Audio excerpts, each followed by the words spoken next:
Bones, an Age of Sigmar story fades. Grab your hammer so we can clear a path through the chaos and forge our own narratives in the Age of Sigmar. Your keepers to the graveyard this episode are... Hey, my name is Paul. Did you guys know that, we've added an elected official from Newcastle to the book now? What? Oh. Yeah. He's the new Bonnie model. He's the Geordie mayor. Right, wrong. Yep. And I'm Joe. Did you guys know why there are no vampires in Africa? No, Joe. Why are there no vampires in Africa? Because Toto took care of that for us in 1982. Yep. I'm Will. And do you guys know why it takes a vampire 3 tries to do public speaking? I don't know, Will. Because once bitten, you're twice shy. I don't know if Joe's was better or worse. No, this one to Will. That's a winner, Will. Yeah.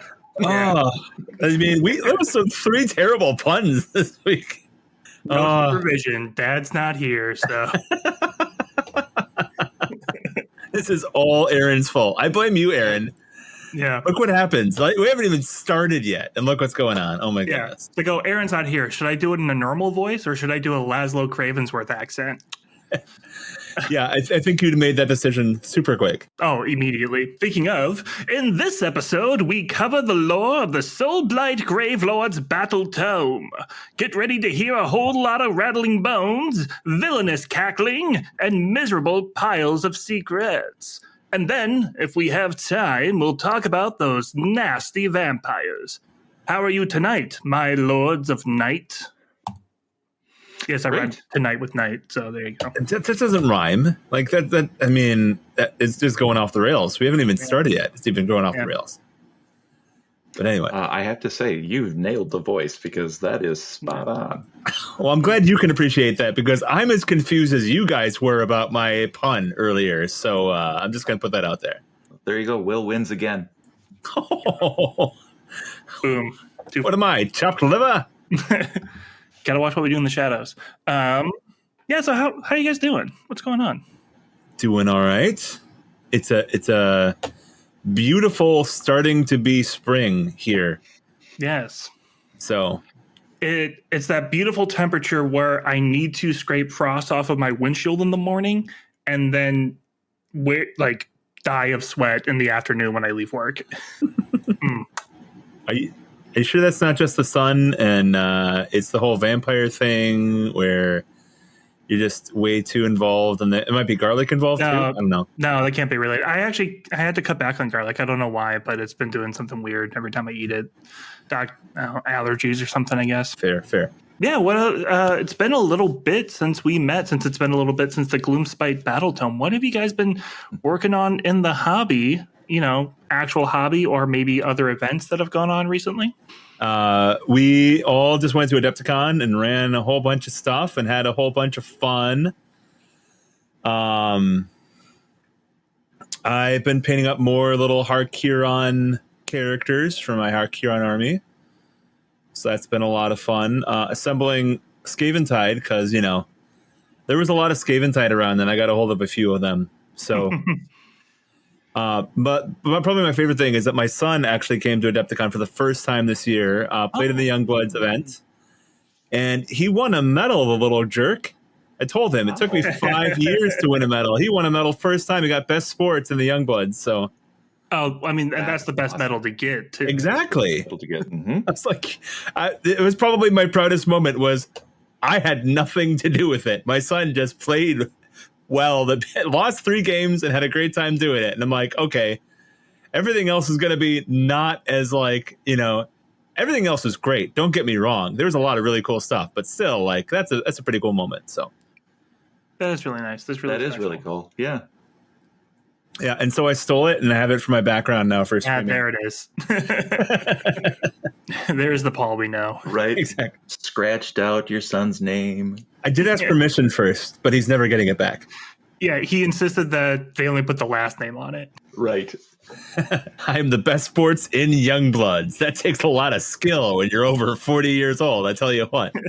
Joe, what about you? I'm about the same. So I had a very full experience at Adepticon. I got there a couple of days early, helped set up, which was a lot of fun. I can't tell you how excited I was to actually be able to completely set up the AOS area and not have to wait until the preview is done. I could have done that and then not done any of the events the rest of the weekend and been a happy camper. Well, I tell you, like it literally was basically just Joe and Kevin. Like I was there, but I was running around doing 17 other things. So, like Joe and Kevin just set up pretty much the entire AOS section over the course of 2 days.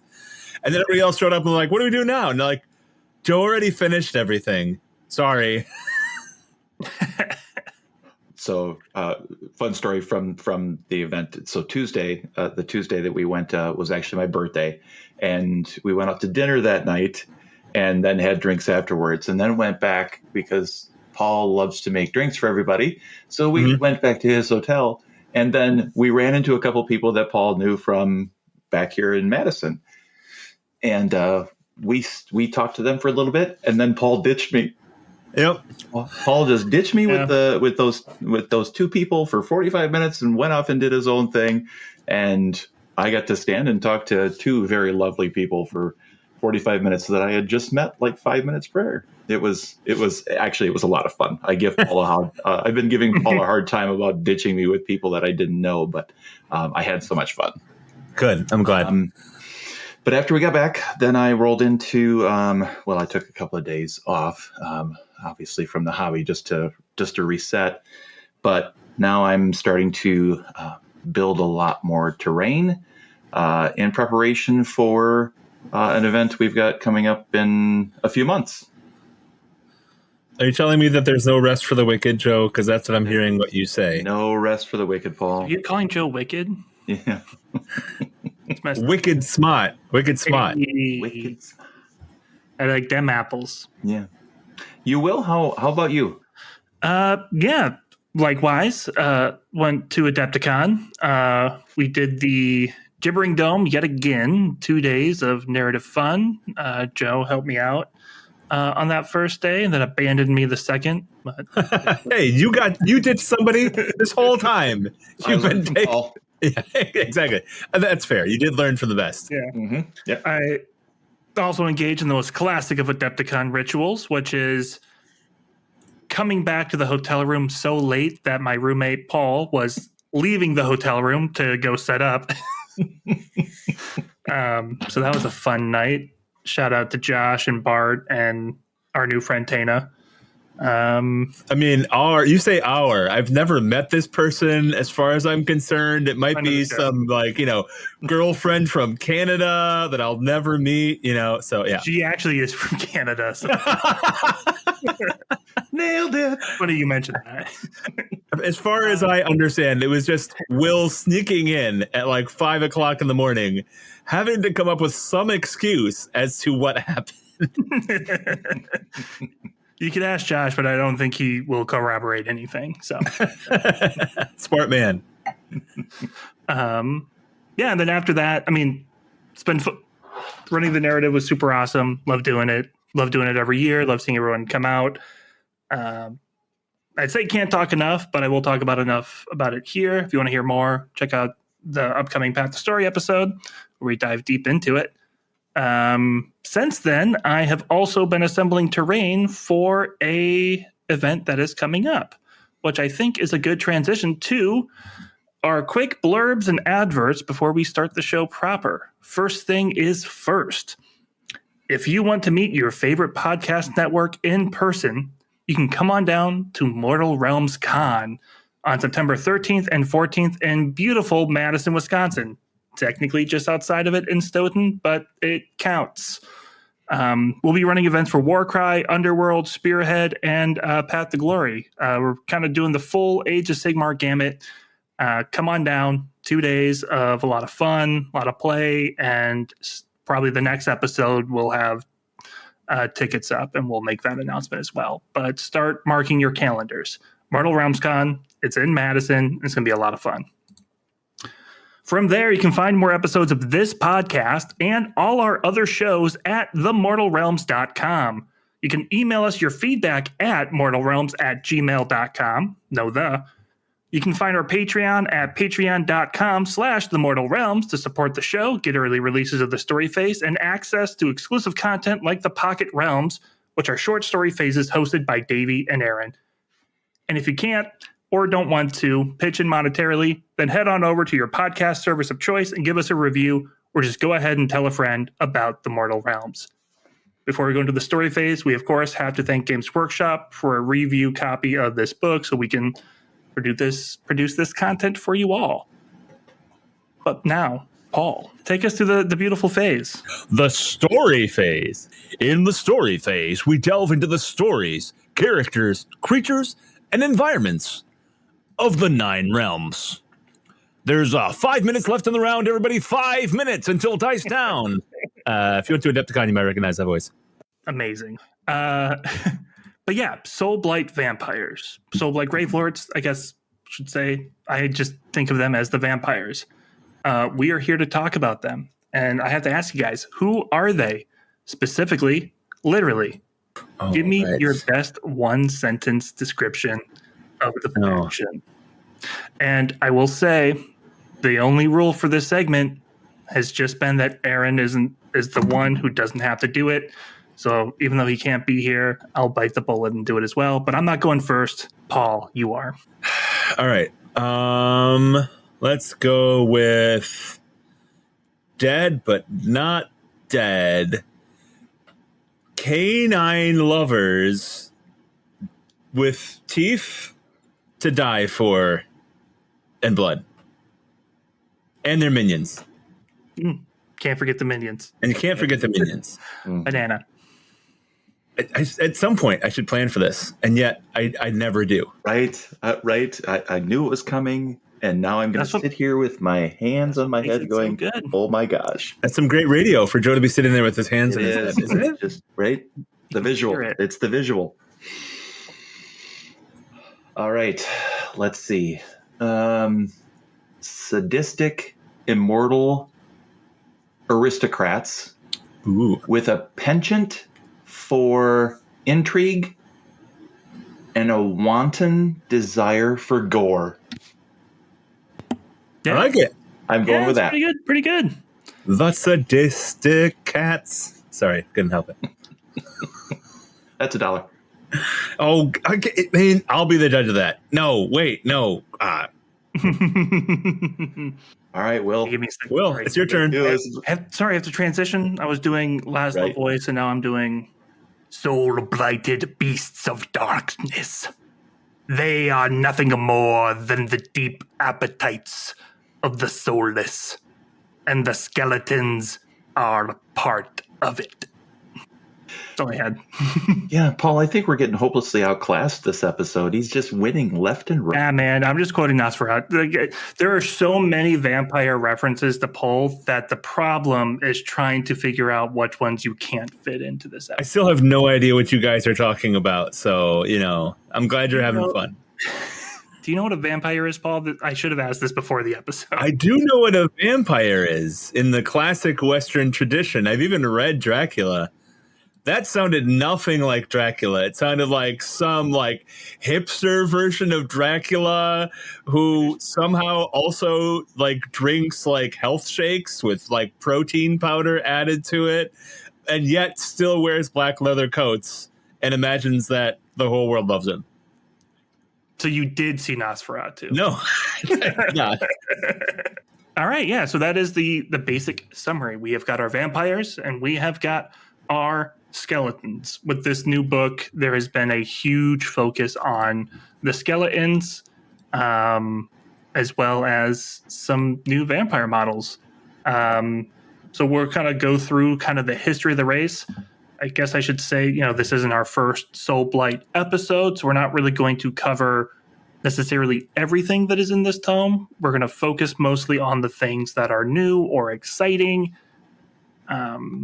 because this faction just has such a wide swath of characters. They cut out a lot of the characters, and there's still probably more characters than most other armies. I didn't do the math, but it's probably rivaling Stormcast. That's what I was thinking. Your named characters, yeah.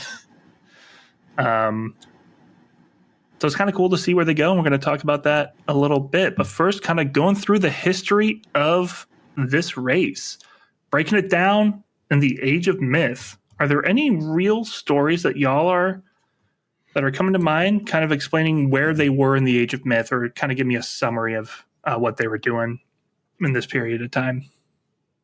I couldn't. Yeah, I can't think of anything that pops into my head from there that was specific to the Age of Myth. Yep. Paul, anything you got? So Age of Myth only had one story, which is the Underworld Wars. Yeah. So, I mean, basically what this is we're establishing Neferata as well as Manfred as being really kind of the two major players that are not Nagash at this point, right? We're establishing some characters from the world that was into the Age of Myth lore. And stuff's happening, but like not the most amazing stuff. Like not my favorite stories at this point, but just kind of establishing that we've got these two. If you've been with Age of Sigmar for a while, The Big Red is an audio drama that starred Manfred back in the day. That was one of my favorites, with some Iron Jaws and some undead ogre zombies. It was absolutely fantastic. I would have enjoyed a little bit of a nod to that one, but we've got kind of just a good basic start to the timeline with the Manfred versus Neferata back and forth. So, yep. I'll also add they do kind of reference Iron Jaws and ogres a little bit, in the sense that in this period of time in the Age of Myth, Nagash and the Soulblight are working alongside Sigmar in their own way. Yes. Part of the greater pantheon. And so it's talking about how the vampires kind of have to refrain from sucking the blood out of their allies. And it says they mostly have been hunting and feasting on things like oryx and ogres and the factions of destruction, because, they don't want to make Sigmar mad. I thought that was a nice little touch. Yeah, for sure. Yeah. I thought it's a cool idea of like, I don't know. I still want to see like an image of like what people look like in the Age of Myth. Like give me like, is it sort of like our equivalent of like the Bronze era sort of stuff, but like just a mythological vampire out there just preying upon a bunch of oryx. Like I think there's some cool imagery that I wish they would do some art of and toss in here. Yeah, 100%. I think that's one of the things they mentioned kind of later on in the book, that most of the vampires won't really turn anybody except for humans, right? So there's actually a really interesting history that's implied here that is not referred to, that I would love to have kind of spelled out or explored a little bit more. The idea of they were essentially stuck with who they had when they played musical chairs with making new vampires, and then all of a sudden, oh, we made an alliance with Sigmar, we can't make any new vampires.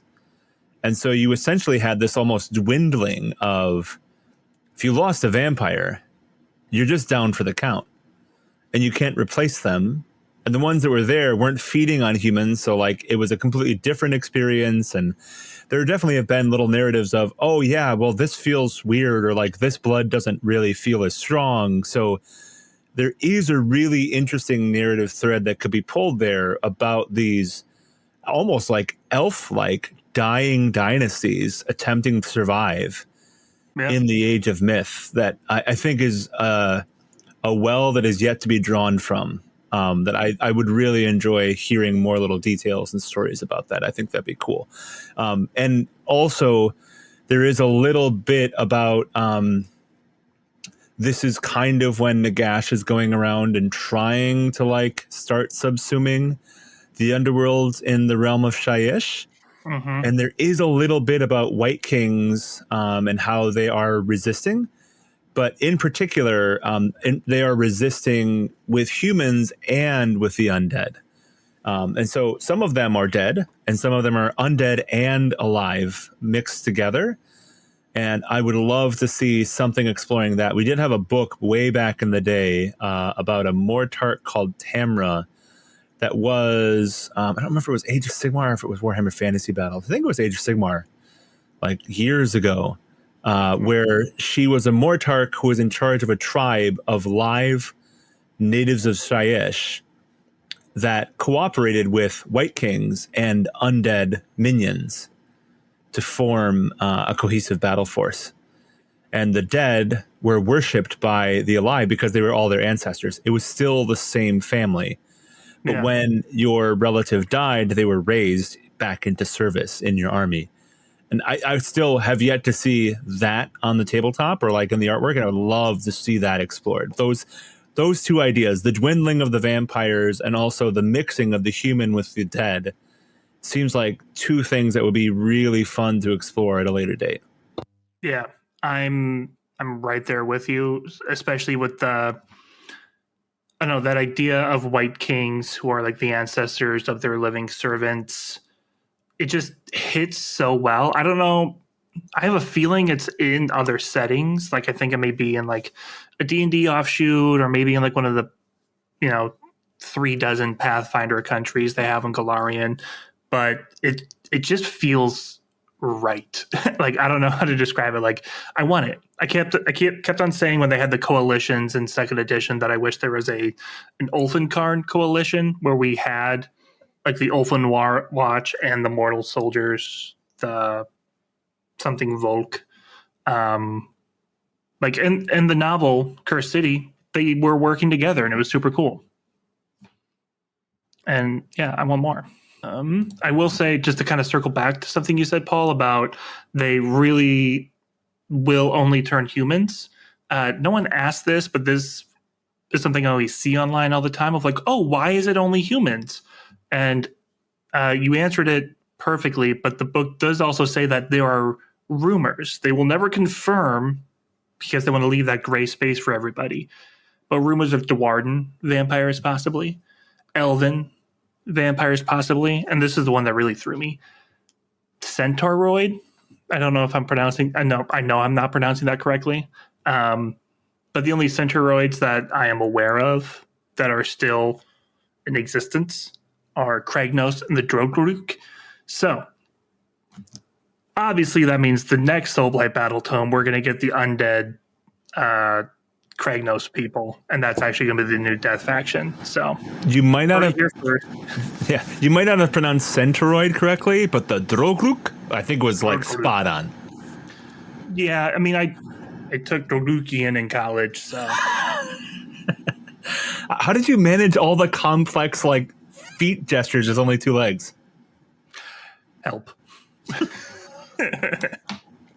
Oh, I thought you had like a partner or something, and you would just stand there. No, exactly. I had help. I was the front half, and then they were the back half. All right, yeah. So that's Age of Myth. Nagash and the vampires are working with humanity. Everything is great, and nothing bad will ever happen. Never. Moving ever. on to the Age of Chaos. Bad things happen. Oh no. Who could have foreseen this? No one could have foreseen that bad things would now happen. Yeah, there's a few things that kind of go on in the Age of Chaos. Anything that y'all want to touch on right away? The Flooded Kingdom, actually, that story was the one that kind of stuck out for me, mainly because I think that was the first actual time that I recall them mentioning a white actually being created. And it was the whoever the ruler was, and then his one of his like his weapons master. The two of them being left after they had tried to take over the Sylvaneth realm, and then the Sylvaneth flooded theirs, and they made a pact and were created as whites. And correct me if I'm wrong, but this was actually the first time that in in the storyline that I recall them actually an actual creation of a white king. Yeah, that's quite possible. I think we've heard of the raising of a white king, but as far as the creation or not, there is kind of a fun note. So the character is called the Merciless King Cranach, which is fun because Cranach in Irish is a small artificial island built in a lake. Since we're talking about the fun names, do you notice anything fun about the other name mentioned with his second in command? Well, I don't, but I feel like you could tell me. Yeah, it's Helene, it's spelled differently, so it's probably not pronounced correctly. But there's Cuchulainn, is one way to pronounce it, or Cuchulainn. He was an Irish warrior and demigod. So this guy is just Cullen or Cullen. So it's another little nod to some Irish culture, which is always fun. I love when they tie subfaction. I don't like it when a subfaction is just real world culture, but a monster. Mm-hmm. I do love when they take these linguistic ties and be like, oh, this one small group is kind of related to the Irish over here, or this small group, the Virkos, are kind of like your Eastern European Slavic vampires. And I just think it's neat. Yeah, I just think it's neat. Well, Will, since you pulled out that little nugget, I feel like I have to pull out the third nugget from this story. Yes. Joe, do you want to hear the third nugget? I do. So the river that floods is called the Aurum River, which in Latin translates to the Gold River. Oh my. And this is in Gairan. This is in Gairan, exactly. So there's a whole lot of is the river is it a molten river of gold? Right? Was it flooded but also burned? Or is this some other aspect? Maybe there's a realm gate from the realm of Shaman or something like that. Or maybe it's just, this was the source of their wealth for the civilization that lived there. Right? I have a theory. I love the story, which is why we keep on talking about it. There is a listener question from several listeners. I was going to say from Sever. Are you sure? Are we allowed to answer our own questions? Right. If only. It was first asked by patron of the show, Chrisling, and then seconded by Blorbo, which is any references to Moss Cairn. Off the bat, no. But hold on, let me cook. So Moss Cairn, some little background to people why everyone's asking about Moss Cairn. Months ago, Games Workshop registered a trademark for Moss Cairn, and no one knows what's going on. People thought it may be Underworld. People think it may be Warcry. People think it's associated with Soulblight because of Cairn, graves. I think this flooded kingdom in Emelodum will be referenced somehow whatever Moss Cairn is. My sources, they're both in Gairan. There's more. There's a beautiful piece of art later on in the book about the death rattle and the skeletons and the tomb kings, and it's a beautiful thing where there's a bunch of different cairns covered in moss, and it seems very intentional, and it almost seems out of place in its design amongst the rest of the Battletome, where in my mind I'm going, well, this would obviously go in the Moss Cairn book, whatever that is. All we know about Moss Cairn is that it showed up in a White Dwarf and that it is a Soulblight faction somewhere in Gairan doing battle against the Sylvaneth. And here we have the Flooded Kingdom, which is a named Soulblight faction in Gairan dealing with the Lumineth. The Lumineth? I feel like this is it. That's Sylvaneth. Wait a minute. I was with you until that last moment. Yeah, it ties into our Old World episode where I keep on getting High Elf and Wood Elf confused. They're completely different. It continues in Age of Sigmar. Never mind. I'm not going to go where I was going to go. But anyway, there's another story here called The Purge of the Castelli that I think is really fun for one little detail. Yeah. So the Castelli are, hear about Prince Vordry. later. But they were functionally in rebellion, and so Nagash plucked out their fangs, which I thought was kind of a fun, little narrative idea. But then there's now an order of the Silver Fang. Is that what it's called? The Order of the Silvered Fang. The Companions of the Silvered Fang. Because they've replaced their torn out canines with shamanic metal. That sounds super cool. Mm-hmm. And I feel like somebody needs to make that army.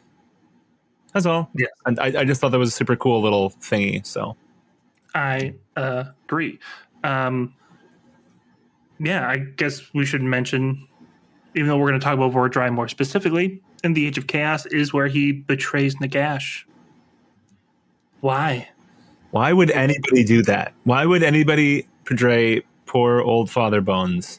And what would Old Bones do with him even when he's done? I mean, I'm sure he would forgive them and let them live a life full of, being nice to all the people and, doing great. He definitely wouldn't lock him into a huge chamber to drive him insane, because he did that once already with Usharin. He's not going to do that twice. He's so much more creative than that, isn't he? I feel like he just has so many more options of what he's going to do. Yeah, When it works, you stick with it. Did it work though? But did it really? I mean, we just heard about Usharan. I feel like that kind of didn't work. I mean, he had to release him to home release and still had to put this whole. I don't know. But yeah, interesting. We'll find out. We'll find out something about that later, I feel like. Yeah, from there, the Age of Chaos, we finally pass forward into the Age of Sigmar. And, it talks about how they were nervous but excited about this new era.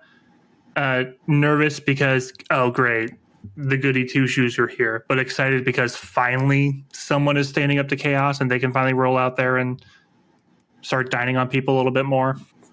Yeah, it sort of just fast forwards through the stories of the other editions. Doesn't spend a whole lot of time before diving right into the perpetual now, as Paul would call it. Oh, the perpetual now. It's such a wonderful place. I don't know why people ever want to leave the perpetual now. It's so good. We said the perpetual now was the best when it was 3rd edition, but now that's the past. Now is best. Yeah, that's not the perpetual now. That was the eventual now. Yeah, the eventual now. So yeah, now that we are in the Age of Sigmar and kind of rolling into the Hour of Ruin, what's going on with our vampires? What has changed for them in this new era? For me, it was interesting that Nagash really is still not there. Yeah. But over the course of history, we've seen that the different factions of vampires just do not get along, are constantly battling one another. It actually reminded me of the Skaven before we got into the Verminoon, right? So battling against one another all the time, and everybody said, if they could just work together, think about what would happen. And so what did we get? We got the Verminoon when the Skaven finally decided to work together. It really makes me wonder where we're going with now, because of being over flooded with Skaven. Neferata and Manfred are actually teaming up to work together, and what will that turn into for us at some point in time? It made me wonder if that's, once we get through this phase of history, what does a Soulblight faction that's working together rather than working against one another, what could that accomplish? Yeah. I mean, that is the perpetual question of Age of Sigmar. What if everybody just got along in each Grand Alliance? Right. Everything would end. It's a good thing that nobody ever just gets along. Well, Never. Never. Can't happen. Sure, but inside of factions, I mean, we're talking about it actually inside of the faction here. If these major proponents for inside of this specific faction could actually figure out a way to work together, what could they actually accomplish? Will this turn into the end of fourth and now what will become fifth edition in 3 years or whatever? That the Soulblight are the ones that are taking us into fifth. I mean, Interesting. So if that were to happen, I think we need Archon back. Yeah. Or some other character that fills the role of Archon, because Archon is like the mediator, right? This is actually the interesting thing about what's going on now is that Archon has gone, and they're still like, oh, but like we need to help each other, but they're also fighting each other. They need to have somebody in the middle being like, hey, idiots, stop fighting each other. Yeah. Right. Or, they need to actually form like, the super group of death, which is like Catacross and Ushran, and like everybody somehow gets in together and starts going absolutely crazy. But like, I tell you, an Archon miniature would be a pretty sweet miniature to be put in a starter set for, say, 5th edition. Interesting. Well, plus then, I mean, we always kind of struggled with Archaon is just this unstoppable force. Anytime he's brought into the story, he's basically just wasting things left and right. If you actually had this entire faction working together, is that strong enough to actually provide some level of competition to Archaon, where you could actually bring him into the story? What if, right, this is completely spitballing here and completely off topic, but what are we if not perpetually off topic? We don't have Aaron here to get us back on topic. Yeah, exactly. This is all your fault, Aaron. If you don't like it, well, you have to make time for it next time. What if the starter box were Archon versus Teclis, but Teclis leading the Zenith Temple and Archon leading like magic warped death spirits from beyond the edge of the realms? Like, or from the void. See, void, now you've got me. Oh, that seems like that would be fun, doesn't it? Doesn't that seem like that'd be a super fun hook? Not at all terrifying. The space between realms. I feel like there's some kind of like chaos god that's also in the void that somehow could get pulled into this narrative of like pulling back into the realms and this. I don't know. Maybe I'm just like misremembering or something, but like I feel like there's some chains somewhere and there's some Lumineth that are managing those chains and there's a fight going on. They'll never get out. No. Where were we? You are right. That is very off topic. Here's what's going to bring us back, which is a listener question from patron of the show, Armoire Enthusiast 7. This guy loves questions. It's really just bringing us back on topic because it is, how has the Vermin Doom affected Nagash and his designs for the Mortal Realm / Discord? Wait. So classic Nagash, he's there, he's recovering, which is sort of like a scheme to get better. And anytime Nagash has a scheme, Skaven have to show up and ruin it. That's just the law of the realms. And the real issue they have is they were at top form in the Soul Wars. They were doing great. Oh, Nagash got knocked down. Soulblight are kind of recovering. Orcs are rampaging in Gur. Soulblight are kind of on the back foot. And now they're Skaven everywhere. They have been invading Shaiish along with their allies. We didn't do an episode on the latest Slaves of Darkness Battletome. I don't remember. But in that, Archaon is invading Shaiish as well because he has a bone to pick with Catacross. So Shaiish is just under attack from the forces of chaos. And Joe, you had mentioned this. The vampires kind of have to team up. They are not getting reinforcements from Nagash because he is healing. They are not getting reinforcements from Catacross because he is under siege from Archaon, the Slayer of Kings. He's busy. And so it's up to Neferata and Manfred, and they don't really mention any specific Virkos, but these three nations are sort of teaming up and trying to push back. And they have to call on the last elite force available to them, which is the Barrow Kingdoms and the White Kings. And so this is sort of the impetus for why we're getting all of these new Death Rattle models, is that they are opening up these tombs that they never needed to open up before because they have never been invaded like this. Even in the Soul Wars, they're like, whatever, we'll make the OC arc do it. Cool.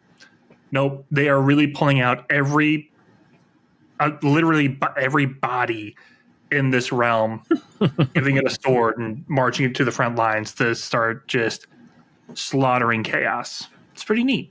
Yeah, I agree. I think it's a fun little narrative that fits along with all the different models that they've created. And it really does make them into a little bit more of an Age of Sigmar faction as well, in my opinion. Like, it gives them a lot more character. It gives them a better identity. And it fits in real super well with the narrative of AOS. Especially because with Nagash destroying so many gods of death and so many underworlds, like, where else are you going to get this new stuff coming from? And the idea of these like vengeful spirits that reached out to Nagash even as they were destroyed, and who knows, maybe as they were destroyed by Nagash but didn't know it, right? It's just a real fun little hook, and a good excuse to bring these guys back in. Yeah. Speaking of cool stories, I do want to talk about the Prince of Rats, which Kritza. is Kritza the Rat Prince. You thought he was dead. Radikar thought he killed him. We thought he died when Ulfenkarn went back into the Nadir. But check it out. When there's rats all over Shaiish, you call the #1 rat hunter in the 8 realms. And so that's what he's doing. He's going out there and he is hunting rats. It says he's able to like sniff out Eshin assassins. So I'm just imagining you've got your vampire court. People are hanging out. You see an Eshin assassin in the darkness getting ready to assassinate somebody. And then behind him is just Kritza getting ready to stab him in the back. Which is honestly a great rise for him, because if you don't know the story of Kritza, he was the outcast among outcasts. Radikar mauled him. He barely escaped. Turns out the mauling was so bad it infected him with the Soulblight curse, and he just hid in a pile of dead rats, essentially. And now he can turn into a bunch of rats. He's got all this stuff. He's been hiding. No one likes him. He's the ultimate outcast. And now, I'm not going to say he's top dog, but he's actually respected. And he even has his own little court of outcasts that he calls the Gentry of the Twisted Tail. I love it. Yeah, it's a real cool twist that makes perfect sense for this specific narrative. I like it when they leverage the cool lore that character already has into something that matters within the greater AOS narrative. It's just super cool. Yeah. And I love when a minor character has their moment. And this is Kritza's moment. Yeah, it makes perfect sense. Works really well. Yeah, that kind of catches us up on the timeline, unless there's one of these other 2 stories y'all want to talk about. Nope. Okay. Yeah. So we're going to go into how is the faction organized and how do they live. I actually had a quick thing. I apologize. Yes. There is actually a showcase within the book of the Flooded Kingdom. Yes. Yes. Have you seen this? The really interesting thing is they've got some absolutely gorgeously painted models. They're in a rusted bronze and a blue cloth scheme with some gorgeous gold work. But to keep going with what you were talking about earlier, there's also some patches of moss on certain figures. And, the White Lord, he's standing on a cairn as it is. Yeah. So, yeah. It's very interesting. Right. Put it that way. I tell you, sometimes I sound like a madman, but this Moss Can theory, there is evidence in the book that this might be it. Yeah. Well, and so I'm wondering if the White Lord Kalain of the Flooded Kingdom has turned swaths of southern Theria into a corpse-strewn wasteland, conquering the territories of Sylvaneth, Sigmarites, and Nurgle worshippers alike in his relentless strive for glory. Gosh, that sounds like a starting for warbands, doesn't it? Mm-hmm. Oh, it does. Isn't that weird? That sounds really weird. I don't know. It sounds like it's super planned or something. So weird. Yeah. Mm-hmm. Anyway, moving on. Yeah, moving on. But I'm with you. We're taking this journey together. One thing I wanted to say now, because I forgot to say it in the who they are section. I was trying to find the page again. Oh, I have it written down. They have some interesting names for vampires that I thought was super cool. Things that different cultures in the realms call them, such as Dampier, which is kind of used in almost every fantasy setting. Nothing special there. But then we have Nevergreen. Because they're dead. They're never going to see the green life magic of Ghyran again. And then the people in Akshi call them Ember Thief. Because I love what is that. a soul if not an ember of the person? Like, this is the stuff I love so much about this setting, is like taking things everyone knows, vampires, and finding ways to contextualize them within the realms themselves. Whew. It's fun. It's very cool. And it relates to the idea that, like, Age of Sigmar does have this cool idea where we have a setting, and the setting is pretty consistent and pretty strong identity. But then within that setting, we have these 9 other settings, the 9 realms. I don't know, maybe you'd call them. Mm-hmm. And for the vast majority of the individuals that live within those realms in the lore, they never leave those realms, right? And so we're going to have these like completely different cultural identities that have different expressions based on the reality of the realm that they live in. And that's just such a cool idea, and it adds a lot of flavor. And also, I think what it does is it adds a lot of permission for players to come up with their own ideas, right? Even in this, there's like, okay, Nevergreen. Well, that sounds like Ghyran. Ember Thief. That sounds like Akshi. But what is it like in Shaman? But what is it like in, Ogu? Like, yeah. I think there's so much license to do cool things that it's part of my favorite thing that AOS does really well. Yeah, it's so good. Yeah, I guess, like, how are they organized and how do they live? I mean, they're the midnight aristocracy. They are the noble vampires. It will change based on which dynasty you're a part of, and we're going to cover dynasties later. But you've got the vampires on the top. You've got kind of everyone else beneath them. You've got their raised minions, your death rattle, your dead walkers. But we are starting to see an elevation in White Kings. Mm-hmm. And White Lords and the Barrow Kingdoms as a whole, to the point where I have decided that they are like their own little sub-faction to talk about. They are no longer just like, in the context of this, there's not like a named White Lord character who's in charge of everybody. Besides Kalain and Cranach. But they don't have their own models. Even though there's not those figureheads for this, they talk about the Barrow Kingdoms as if they are separate from the dynasties. Mm-hmm. So I think that is an important change in the hierarchy of how we see this faction. And I think it's worth delving into later when we go into the sub-factions. Mm-hmm. Other than that, I mean, you've got vampires and you got everybody else. It's a pretty straightforward faction in terms of hierarchy, let's be honest. Right. Very true. But what motivates their actions and how do they accomplish their goals, like, abroad, outside of their homes?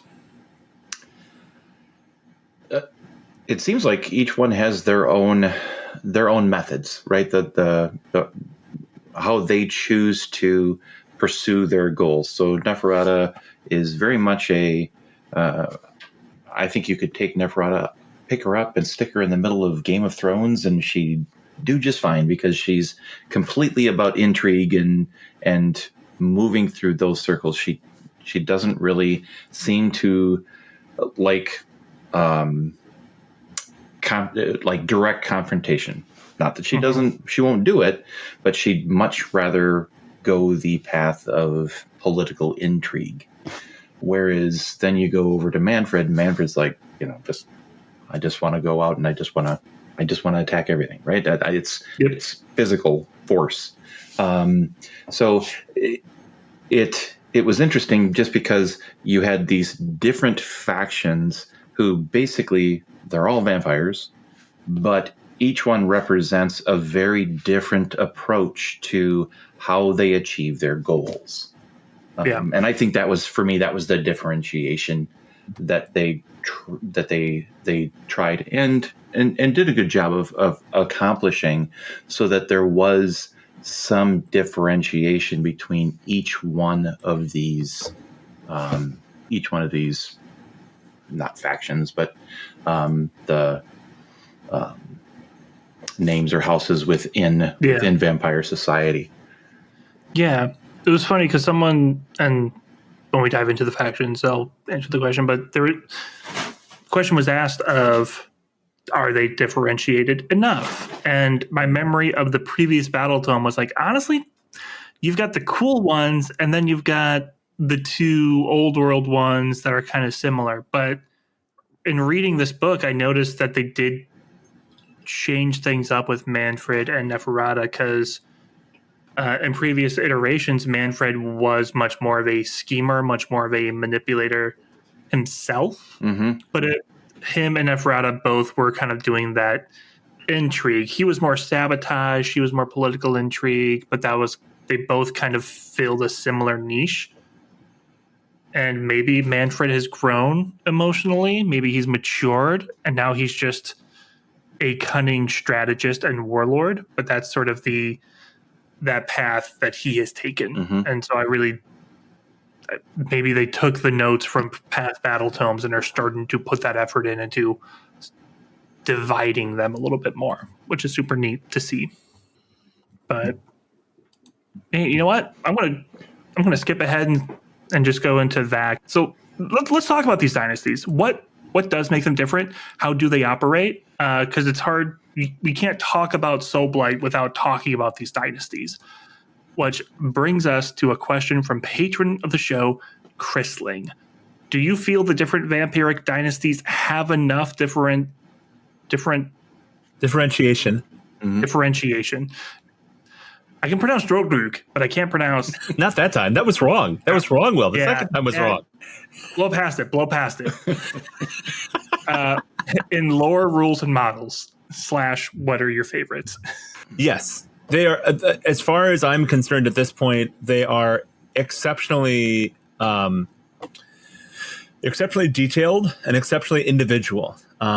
We've been slowly kind of adding one each edition almost, right? Like, so we've had Archon, and we've had Manfred, and we've had Neferata. Those have been around for forever. And we used to have Krell, and we're kind of getting our own version of Krell now, but like,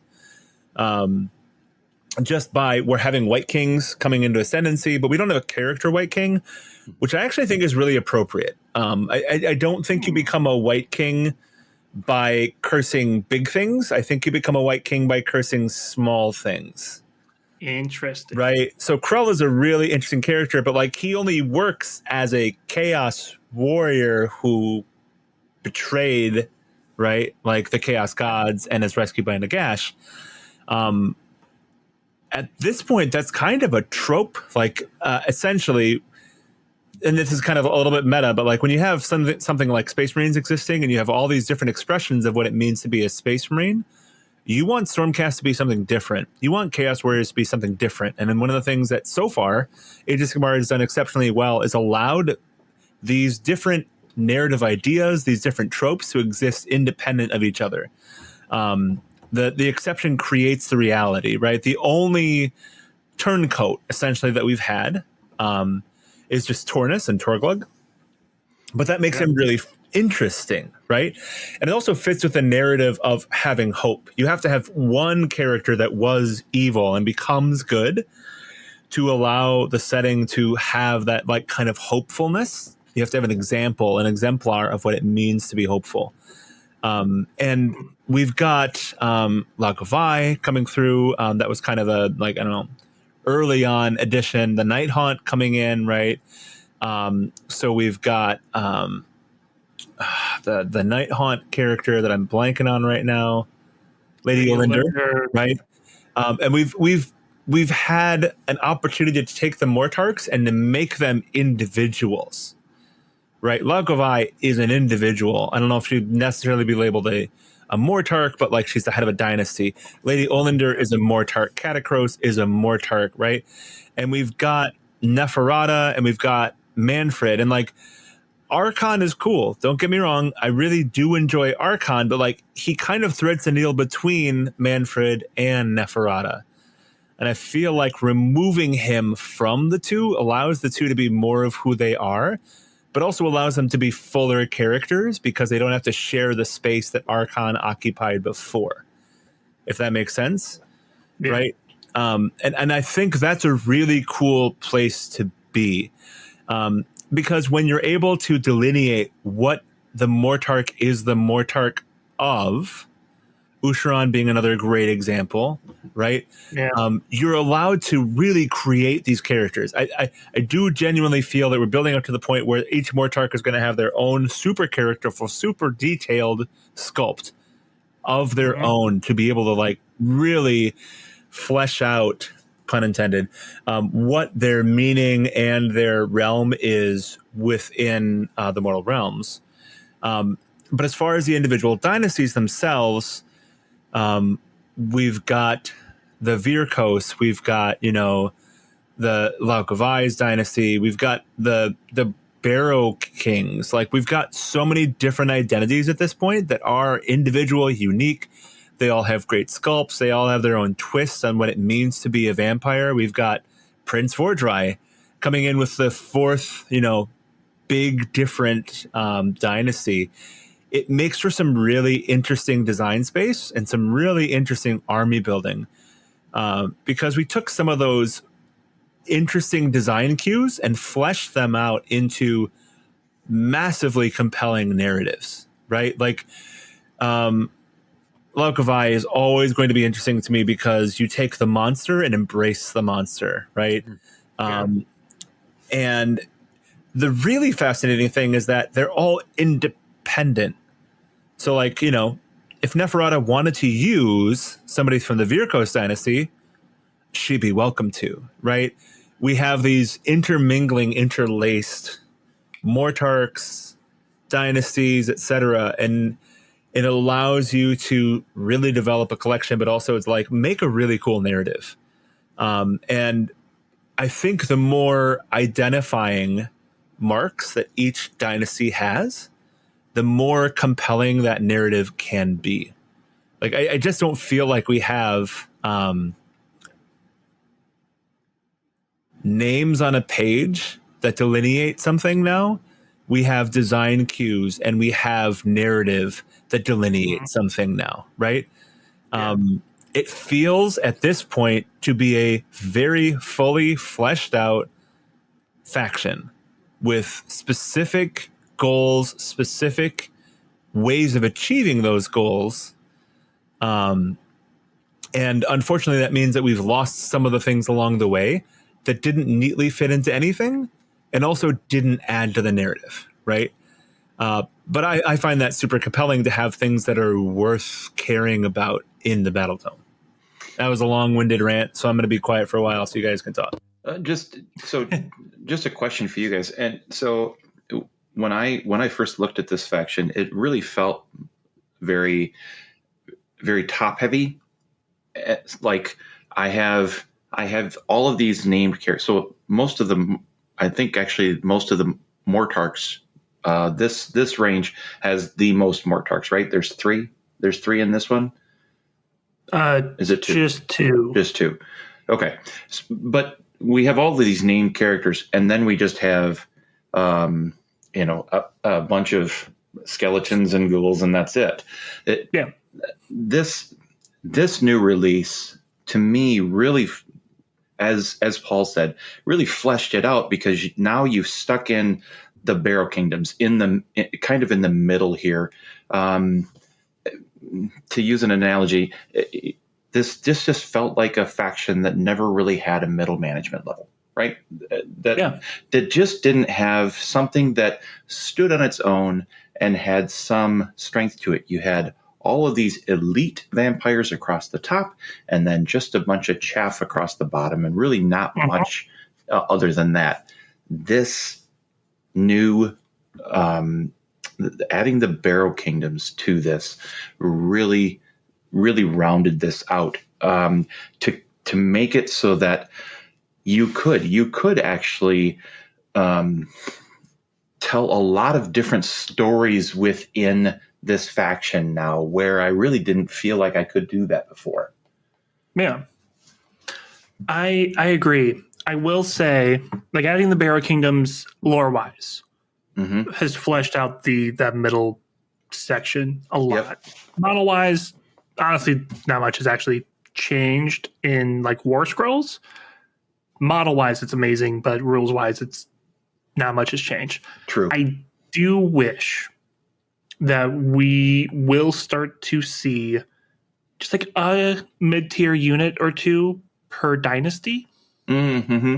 Yeah. It would be cool to see like what a specifically new Lamian mid-tier thing would be that's in that new Lamian design, because we've seen it with Neferata, with Sekhar.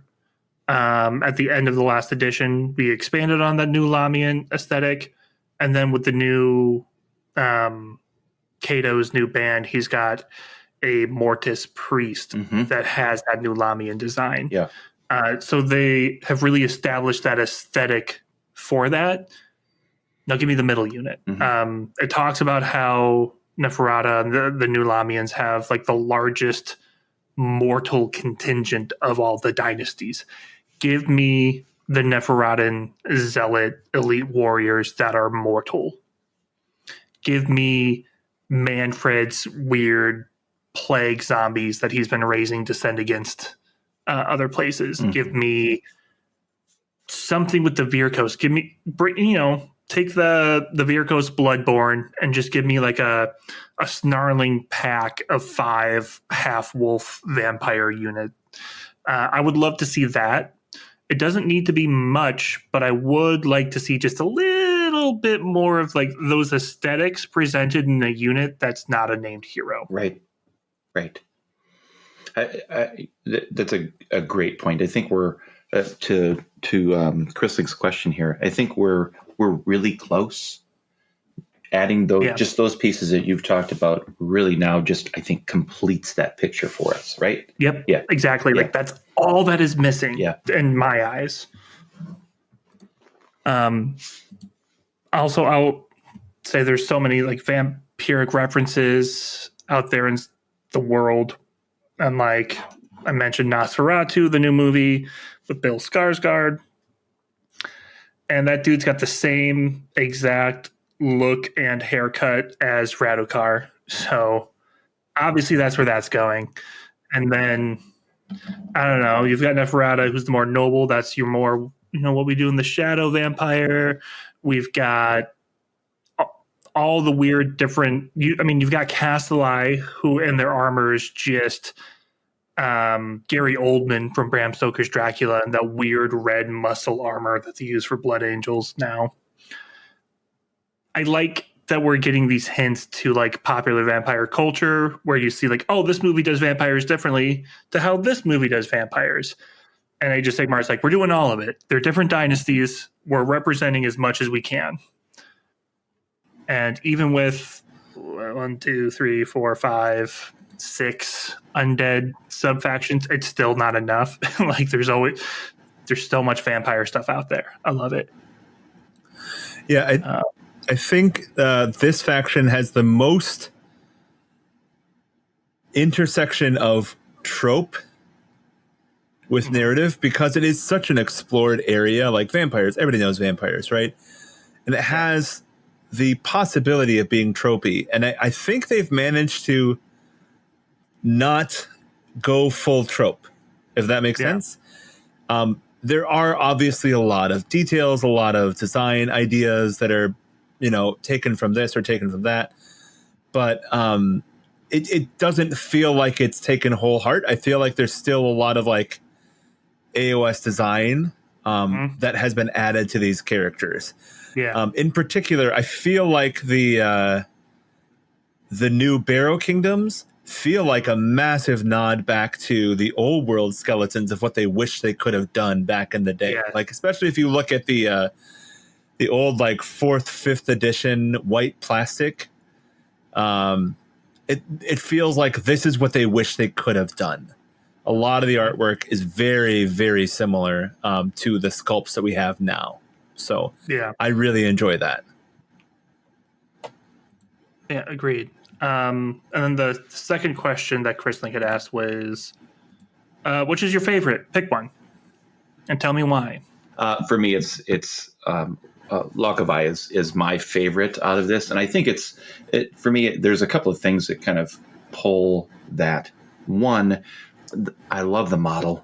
It just brings many different looks for a vampire into one model, and I love that because she is truly her own unique piece. But beyond that, so one of my favorite stories of this, and it started off, a very small blurb, and then they turned it into a Warcry warband, is the Iskirgan Enkai, right? It's that story, and her. That's where she came from, and while you have these tendencies, you're trying to find a way to manage it, right? In other words, that she's trying to figure out a way to just not be the beast. She's trying to figure out a way to, we still do this, but there are ways in order to accomplish that, and it's a very, very involved background, an involved story. And when I was looking through most of these, they all have their backstory, but this one just felt much deeper, and I think that's why I liked it, because in combination with the model, it just brought all of those pieces together for me. It's the model itself is incredibly Nosferatu. Mm-hmm. Like, it feels very much like that vibe. Old Nosferatu, not new one. But with a twist, right? Like, but you're going to see the monster. It's that old aristocrat, but seeing them, it's so well done, and it was such an interesting take when it was released, and it's still a great take now, right? Yeah. Well, and it's such a unique way of getting to that point that is specifically AOS. Mm-hmm.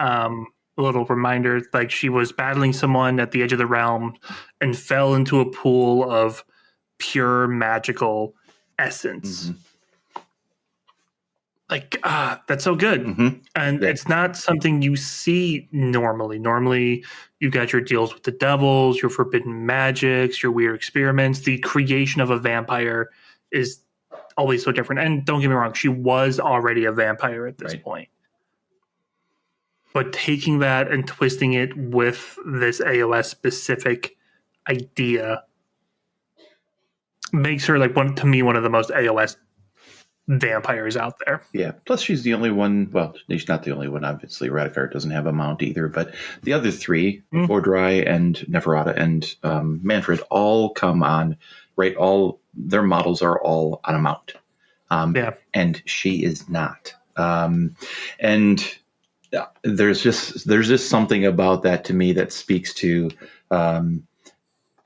still maybe not as powerful as the others, as far as how she's treated in the stories, but powerful enough in her own right that you don't have to put a mount with her. She's powerful enough by herself. And I think there's a lot more that we can do with her story that really embraces that Skirgan background. I just love that background, and I'm hoping that they continue to really bring that more to the forefront. Yeah. All right, Paul, you've had enough time to think. The Virkos vibe is just so cool. Yep. Yeah. In particular, because there's so many different expressions of what it means to be. And we have the evolution, right? We've got Radikar, and then we've got Radikar the Beast. Yeah. Like, it's just cool. And Belladama is also just absolutely fantastic. I've always loved Lady Annika because it seems like such an, like, we live in Wisconsin. There are mosquitoes everywhere. People call it state bird. And so, like, a vampire that's modeled after a mosquito just sounds so flippin' annoying. And, like, to me, embodies that idea. And who would think, oh, we're going to make a vampire out of a mosquito and it's going to be creepy and it's going to be, but it totally is. Like, it works so well. And yeah, it's cool to have this experience of these different ideas and expressions of different animals, even insects that like really reflect what it means to be a vampire, and then to have such incredible sculpts along with them is just kind of cool. And the thing that they did with these that I really like is that, so you've got Ivia Volga, you've got Belladama, you've got Radikar. They're in this like straight Russian fairy tale vibe, right? But then like Lady Annika is just like, the wicked witch, or the evil stepmother, and Kritza is just like, I don't even know, like aristocratic, whatever. It's the fact that there's so many different ways that you can take the idea that I think I really appreciate. So yeah. I'll say the other really cool thing about the Virkos is they're the only ones that specifically mentioned getting their Soulblight curse from someone other than like Neferata and Nagash. Because Neferata was the first. Even the Van Karsteins like kind of came from that in the world that was, and it mentions like Castellai and Avangori, like they spread on their own ways. But the Virkos got it from the god beast Hranspoor, which is like an undead werewolf god beast. And they don't know who, how, or what. Well, they know who.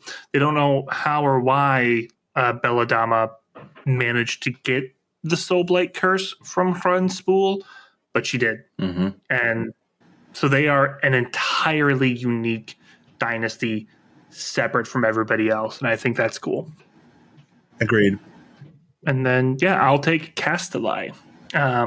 They are the most noble of noble. They are the knights, riding out from the Crimson Keep every night, and returning every day to be whisked away to somewhere new. What I really liked about this, and the book dives into it a little bit deeper, is you've got Prince Vordry, who is currently leading the Castellai, but he wasn't the original. It says there is a blood emperor before who built the Crimson Keep. So it ties into this history that exists for this faction. There was something before what has come now. They are noble. I love the beef they have with the Avangori, in the sense that the Avangori are like, no. Everyone claims that they've controlled their Soulblight curse. You're all just like us. And the cast are like, no, we have our ideals. I mean, it is ruin and blood, but we have our chivalry attached to it. And I love... You've got the two main vampires duking it out in their rivalries, and then you've got these other dynasties that have their own differences that are entirely ideological. And it's cool that you have a faction with as much depth to have these ideological differences. Also, I like vampire charges, and all their rules are references to the Riders of Rohan. That's dope. I'm just curious. Did either of you have any of your something that you would consider your least favorite model, or how they were handled story wise? Death Rattle didn't really get much of any. Not Death Rattle. Dead Walkers, zombies, didn't really get much of anything. Yeah. I felt that was a letdown. Not that they're my least favorite. I love zombies. I had a zombie phase for about 15 years. And there just, wasn't much. Of course, that gets my mind spinning of, oh, well, obviously they're next. Next release, we're going to get a bunch of different types of zombies. Yeah, I wish they expanded upon that a bit more since everything else got their expansion. Right. Mm-hmm. Paul? So I'm going to have to say that there was a little bit of lore in here about a lich. And I think the idea of a lich is really cool. Nagash is a lich. Archon, I think, is a lich. Yes. And we had another character that was a lich, but only in the lore. And I think that's an interesting lever to pull and an interesting area to explore that we haven't really done yet. And so I'd like to see that explored more. Like, what does it really mean in AOS? How does it define the way that you interact with the undead? Right. And so the fact that we had a new character in the lore that was a lich character, but I think they were like processing into the idea of becoming a White Lord, if I remember correctly. That's interesting to me. I want to know more about that. So I wish there was more to explore about that idea. Okay. Agreed. Joe, what about you? I think the one that stood out for me is what ended up happening with the necromancer. To me, a necromancer has always been the whole shtick behind it is raising the dead, right? So, So part of a necromancer's ability is actually raising the dead. And then when I got to what that model or what that unit now does in game, it is not that at all. And it just it felt like a break to me, a break from what my interpretation of what a necromancer does, and now how that translates in game. And it felt like there was a lore break there that I had a hard time coming to terms with. Yeah, to me, necromancers are just kind of tied in with deadwalkers because I think that's the role they fulfill in the game, and that ties into my not fully disappointment. You can't shine a spotlight on everything, Right? Exactly. Yep. But I hope they get love later. Yeah. I want to make one more quick point. So we were talking about dynasties before. And in the book, it calls the von Karstein a dynasty, and it calls New Lamian a dynasty. Yes. I would say that's actually my disappointment. Okay. I would correct the lich. Like, the lich thing is kind of fun, and I would like to see that explored. I think that'd be cool. But the fact, like, to me, at this stage of the models, at this stage of the releases, to have the two main characters in the book come from the same kit, and their only difference is really lore based and a couple little rules, is frankly disappointing with how much other character has been added into everything else, if that makes sense. Yes. I think we were all expecting a new Mortark kit. Yeah. Like, they are the biggest deal in the book, and they're still on a kit that's from the old world. That's still a great kit, don't get me wrong. It's a good kit. But, like, Holds up well. What? I said it holds up well. It's great. Yeah, agreed. but I want to see what they would be in AOS. Everything in this book has been redefined for AOS around them while they're still in the same kit. And I think there's so much that they could do with them now. Yeah. And I wish that they had done something with them. Yeah, I agree. Before we move past this section, I do want to spend time with the Barrow Kingdoms. Even though none of us picked them as our favorite, so to speak, the book spends time with them, and so shall we. And it's also because we've got listener questions. I should have said it at the first one. I'll say it at this one. We love answering listener questions. And if you want to have your own questions asked and answered on the show, stay in the Discord. Never leave the Discord. Never. I'm sorry. Never. Where is that Discord? It is themortalrealms.com/Discord. Also, specifically, we do it in like the AOS Stories and Lore channel. And we try to ask multiple times before show just to get as many questions as we can. These questions are going to start off for patron of the show, Drake, which is, tell me all about the Death Rattle Kingdoms. Are there any named white dynasties? We've talked about them a bit. The named one that is actually featured, and like we said, has a showcase, is the Flooded Kingdom. The White Kingdoms themselves, it's not necessarily new lore, but it's re-emphasized lore. These are kings. They have made deals with Nagash, or they have made deals with necromancers, or deals with vampires. Somehow they have secured immortality of a sort. And their kingdoms are those who willingly or otherwise had that same curse spread to them, to serve eternally until their bones are dust. I am scrolling so I can find this really cool thing that I know we don't, normally read full sections out of the book, but this is too good not to.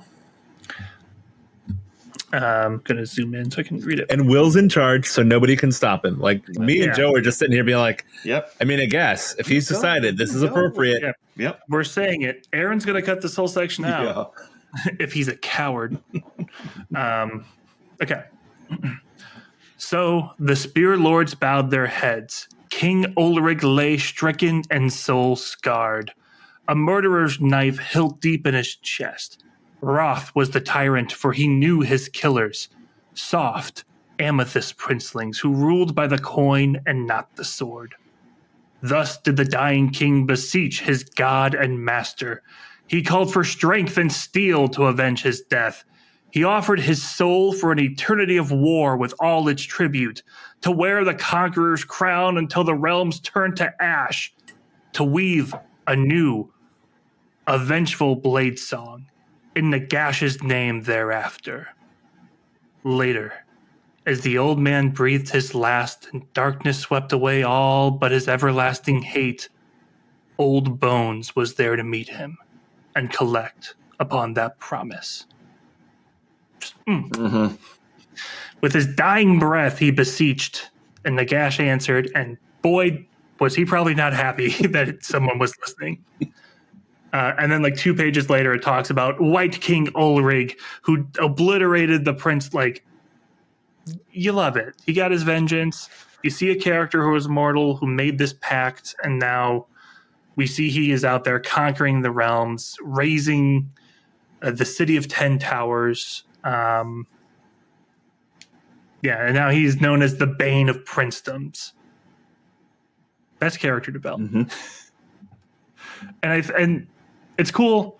I love when they do little things like that, and it really highlights what these white kingdoms are. Shyish is the land of death. Nagash is the god of undeath. I know you're going to catch me, Paul. I was. You're absolutely correct. So it makes sense that these people worship him. They pray to him. They don't pray to Sigmar. Sigmar isn't there. Nagash is, and Nagash fulfills his promises. You will hate him for it, but he does fulfill them. And then, does the Battletome describe any important Death Rattle holdings outside of Shyish? I only bring that again, to mention that the Flooded Kingdoms are specifically Garanite holding. So it does specifically mention, it doesn't talk a whole lot of other ones, which is why this one to me is so important. It is like the one they chose to focus on, and it's in this other area. And then another patron of the show, Chrisling, asks, how politically powerful could a White King become within Soulblight society / culture? Could they rival a vampire in influence? What do y'all think? I think that the answer to this is a resounding yes, because there actually is a story in here that deals with a vampire and a White King, and the vampire trying to command that White King, and the White King ignoring the vampire, and then in the end, actually killing the vampire. So I definitely think that there is a political path for White Kings to actually move through the ranks. Now, I don't know that we'll see a White King, actually make it to the level of Neferata or that level, but anything below that, you bet. Yeah. Well, and it makes a specific point of like, a vampire doesn't just show up and be like, I'm a vampire, I rule you guys now because I have death magic. They need to make treaties. They need to beseech these White Kings. They need to give the White Kings a reason to join. And it does say a lot of the time it is fulfilling ancient oaths. They are full on showing up with the reforged blade of Narsil, demanding that the long dead fulfill their oaths and tackle the forces of chaos at the gate. Again, a lot of Lord of the Rings references with the vampire army, which is so so good.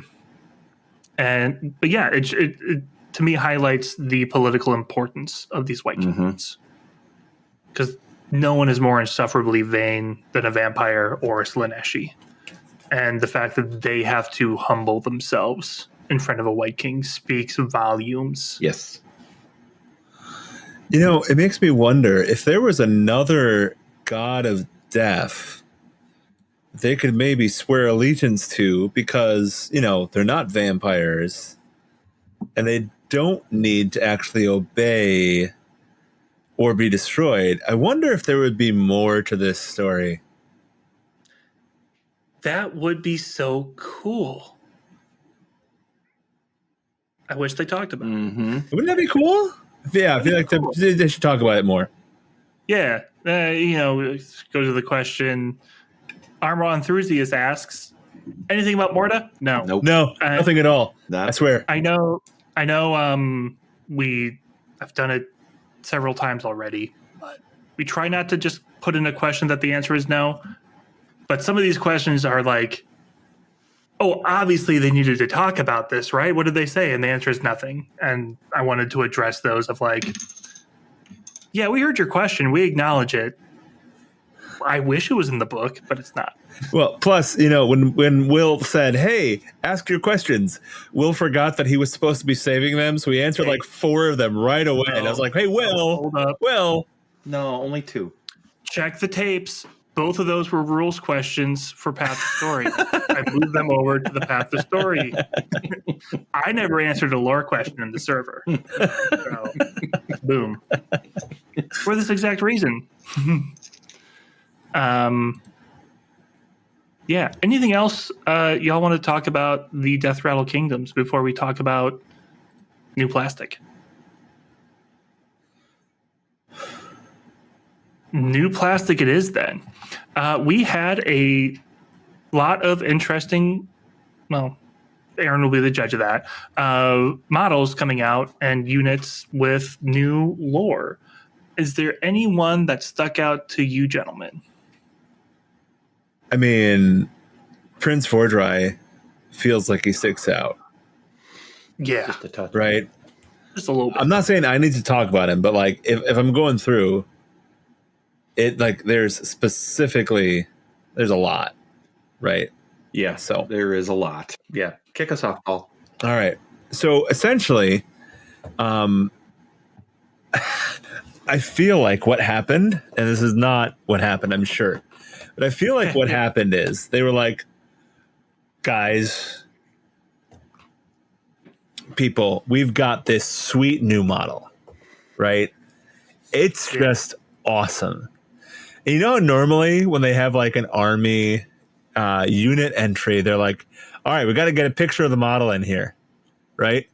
They're like, but this model is so cool, right?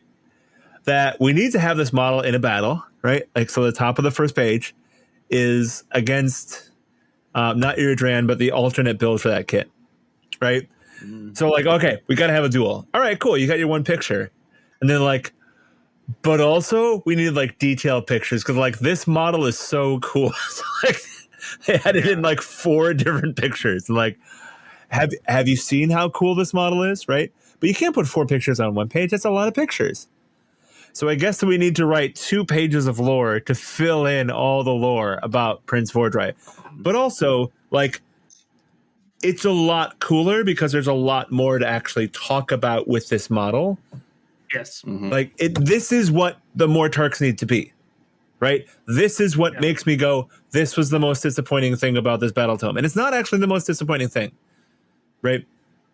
More Tarks are great sculpts. They still stand up. They are good models. But you give me a model like Prince Vordry that is so incredible. Like, you buy an army for this model. You buy, like, I literally did. Yeah, you buy 3 armies for this model. Like, it's so cool, right? It just has so much character, and it's so AOS. Like, this isn't anything else besides AOS. And, like, it's just so cool. And so they had to, like, I mean, when you have a model like this, you need to write about it and write about how cool it is. So essentially what we had before is Prince Vordry is the master of the Crimson Keep, and the Crimson Keep is essentially his jail, and he goes and he can, like, you know, explore when the castle appears in the ruins somewhere in the realms. But he has to be back by a certain time, otherwise, you know, the castle goes away and he's doomed for forever to die, because the castle is the thing that sustains him, right? Mm-hmm. If you're really interested in this concept, there is a cool novel called The Last Filari that does a really cool exploration of, like, what happens when the castle leaves, that I really like. It's definitely an aside, but what they've really done at this point is, I think the zombie dragon, as it was called then, was called Shortamere, or had some name like that before. But now that, like, it's an undead dragoneth, it's essentially 2 characters, right? Yeah. We basically got another Karazai, which is awesome, right? We're using this idea of the dragon of AOS to explore the narrative. And as opposed to Karazai, who went super crazy, right? As opposed to his brother, who went super into magic, he's like, Shortamere is just like necromancy. Necromancy is my jam, right? And Prince Vordry was like, you're cool. I want to team up with you, and we're going to all be like super bros and have a great time, just destroying everything. And then, let's be honest, they got a little into their own heads, and we're like, we're like the strongest thing ever. And, you know, there's this guy, his name is Nagash, and he keeps telling us what to do, and that's kind of annoying. Like, I mean, like, yeah, he says he's the god of death, but he's really the god of undeath. But, like, you're literally an undead dragoneth who's raising other dragoneths to do cool things. And, like, Nagash didn't do that. Like, come on. Like, Nagash is just like, I'm over here being super lich, being defeated by Skaven at every turn. I'm sure we could defeat them. But no, they couldn't. Like, I actually like this because it makes it interesting, and it makes it plausible why people will obey Nagash. Because when it comes to undeath, he can actually have some control. And so essentially what they try and do is they try and kill Nagash. And they get caught. And then they get, like, stuffed in this oubliette for generations, right? And Shortamere was essentially this like Archaon-like character of death who went around collecting all of these just amulets and treasures and like assisting magical devices. And they were taken away and destroyed one by one. And so at this point, Shortamere is a shadow of what they once were. But now they are completely under the control of the Nagash. Well, maybe not quite completely, but for a while they were completely under the control of the Nagash. And Nagash was like, "Yeah, but like you're such a good fighter, I still actually need you. Like you actually do cool things." And so has released Prince Vordrai and Shortamere into the Crimson Keep, but the Crimson Keep is their jail. But turns out their jail is starting to go places for longer times. And then Prince Vordrai is like, oh, by the way, I'm stealing this thing from here. Oh, by the way, I'm stealing this thing from here, right? So the thing that I really like is in many of these like pairings, there is one of the two characters that is ascendant. And these two really feel like they're a partnership. Yeah. Right? They each need each other. And I think that's really well done. So Shortamere doesn't really feel like a mount. He feels like a second member of the team.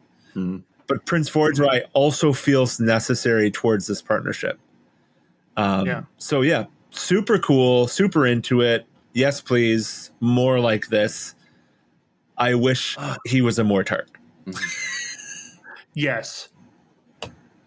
Just to add a little bit more, because again, there's so much. The only reason they didn't destroy Nagash, because when Nagash got whooped by Archaon, they were carrying his remains, and this is when Vordrai struck, when Nagash can't defend himself. But that narc, known as Archon, stopped him. Narcon, yes. Narcon, well done. Amazing. Respect. So, like, I love that, like, yeah, Nagash has all this control, but also sometimes Nagash only gets by because he's got his I was going to say best friend, because Nagash's best friend is Nagash, but his number one confidant is there, and now he's not. So what happens? Is his number one confidant also Nagash? Yeah, you're right. That is Nagash. So I think that's super neat. The lore for Shortamere is great in the sense that, like, he kind of always was going to rebel against Krondys and Karazai. So it's not like, oh, this was a good, noble Draconith who had fallen into disrepair and necromancy. Nah, this dude kind of always sucked, and I love that for him. He was actually going to turn every dead Draconith into a Revenant, and Krondys had to stop him, which is perfect. And it's sad. Nagash ruined another thing, because he's like, yeah, no, I'll definitely help you raise all these other Draconith, and he started raising them, but they're now mindless. Which is sad, because I love Draconith, and I wanted an undead Draconith kingdom. But it also gives Shortamere he's got a good motivation for hating Nagash. He ruined this. He took this from him and his people. And then the last thing is, my reaction to you saying you wish he was a Mortark is because I think he found the next Mortark. It talks a lot about his mentor, the Blood Emperor, whose past has been all but expunged from history. And yet, now that Vordrai has control of the Crimson Keep, it says he's been out looking for something or someone. And he has finally found like a massive amethyst casket. I wonder who's inside. Yeah, but it's just like a, is this a situation where the Blood Emperor is actually just a cornate, like there's a lot more that I think could be envisaged for this story. So yeah, I think it'd be super cool. But yeah, we'll see. We'll see. It's a lot of depth that I'm looking forward to, and it could be like, next edition it comes out to, as soon as he's about to open this thing, Nagash walks up and just smashes it open and like scatters the bones to dust, and that would be fun. We have no idea what they're going to do. I really like the idea that we finally got Tomb Kings back, but every skeleton is now a Draconith, right? And like, that's actually the Tomb Kings lore. Is like, no, Shortamere is like, but where are their souls? And Nagash is like, they don't need souls. And Shortamere is like, no. Pretty soon he's going to have a chariot with like 3 other Draconith pulling him. Like, it's going to be great. It's going to be fantastic. Yeah. Joe, now you have to follow that up. I'm going to follow it up with Kato, because obviously the models themselves don't come quite to where the new Vordrai model is. But I disagree with that statement.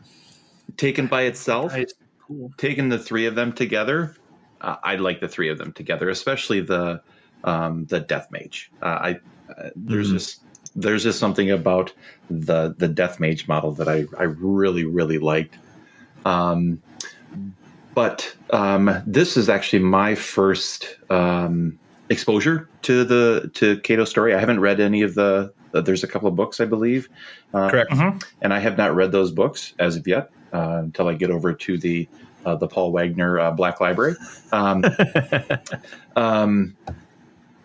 But he also has this, and I think I'm kind of locking in on the Skurgan background. He has that same feel of, I've been cursed with this, but I'm trying to walk my own path, not become like everyone else. I want to walk my own path and have my own, try to avoid doing what everyone else is doing. And I think that for me was kind of the piece of this that pulled it up equal to where Vordrai is, because there was just as much story for him and his companions as there was for Vordrai itself. So I think that's when I looked at both of them, I went, the Vordrai model is amazing. A lot of story there, but I was just as enthused by the Kato story and models. Yeah. And I will say, I haven't read the second one yet, but I really enjoyed the Hollow King, that first Kato Ezekiel novel. Okay. Definitely check it out. It highlights that he's not necessarily, he's an anti-hero. Even though I feel like that phrase is overused. He's not a good guy. He will do good things, but he has his motivations. Vengeance really is the main one. But it's a really good novel. And you can see how he acts on his own before he found his new companions, I should say. Yeah, I enjoyed the first book more than the second book, simply because in the second book, there's a plot that is expressed in the first chapter, and then the rest of the book is a different plot. And so I wish I loved that first plot so much. I wanted them to write the first plot, but they did not. Oh, gotcha. Right. Yeah. So we'll see. We'll see. I still enjoyed it. I still finished it and enjoyed it, but I wish it was the little story that was presented to begin with. We'll see. That's fair. Joe, you did activate a trap card. Oh boy! Specifically, just now. Only 2 hours in, you activated a trap card, which is a listener question from Minervis, which is: Kato is a principled, arguably a quote good vampire. Is there an implication that many vampires have the capability to be morally complex and not just evil? So I was looking through this. There are, as I was reading through this, that was kind of the storyline that I was most engaging with. And while there were There were references to the Eskurga Renkai. There wasn't really specific call-outs. The only one that kind of stuck that sticks in my head at the moment is the Lockavai story where they are engaged in battle and whoever they're fighting against starts to flee, and then all of her forces are trying to chase them down and kill and munch on them. And she basically goes, "Nope, stop." And some of them do, and some of them keep running. And that was really the only story that was told there. So it gave me the impression that there are others that are trying to move in that direction where they have more of a I won't call it good feel, but I think anti-heroes is a good way to explain that there are some that are trying to move that way, but most of them are still, they are what they are. Yeah. There is a section at the very beginning of the book that does talk about this a little bit. In the section, the Lords of the Darkness. And yeah, it says that a lot of vampires may adopt pretenses, specifically calls out like courtly and chivalric, kind of like a dig at the Castelli and the Nulamian specifically, to sort of hide their true nature. It says some actually do cling to mortal ideals, specifically calling out dignity, honor, and love. So it does say that there are these vampires who are trying. And to me, goodness is in the trying to be good. The effort towards it, I think, is goodness itself. However, it does say that they are still monsters who do eat people and have to drink blood. Like, no matter how good you try to be, and Cato is a great example of this. He's like, it immediately follows with a story of like, he won't kill this dude, he won't drink his blood, nope, but he feels it and he has to make the attempt, and the guy's like, this is a battle, I'm gonna die anyways, like, you suck. Mm-hmm. Oh, you think you're better than me because you're not drinking my blood right now? I'm gonna die as soon as you're not that good, man.